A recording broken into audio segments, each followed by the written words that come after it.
За мема эдис бүтээгдэхүүний тухай ямар үр дүнтэй гэдэг талаар жоохон танилцуулах гэж байна. 5 уушиг одоо өгснөөр одоо шинэ тар хүчээ хадгалж өөрсдийн одоо хичээл эдшээс авч чадахгүй байгаа тэр эдсийг өгөхөд мөн ингээд хүүтэн төсвөртэй байх боломжтой. Хөл малын гүзээг одоо хөгжүүлж хоолны шивсээ сайжруулна. Үнэнд бол одоо сүүний гарцыг нэмэгдүүлж, сүүний тосгийн хэмжээг нэмэгдүүлнэ. За үжлийн адуунд бол одоо тар хүчийг нь тогтоож хээлтүүлэх чадварыг дээшлүүлдэг.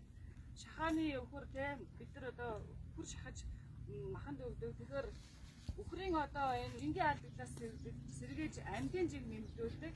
Бид одоо малаас авах ашиг шивэл гэж ярьдаг болохоос мал өгөх ашигтай хэмжээл гэж их анхаарах нь бас бага юм шиг санагддаг. Монголд одоо ийм сайхан бүтээгдэхүүн үйлдвэрлээд малчдынхаа малын ашиг шимийг дээшлүүлэх гэж анхаарж байгаа энэ Мема эдис бүтээгдэхүүнийхээ хамт олонд маш их баярлалаа.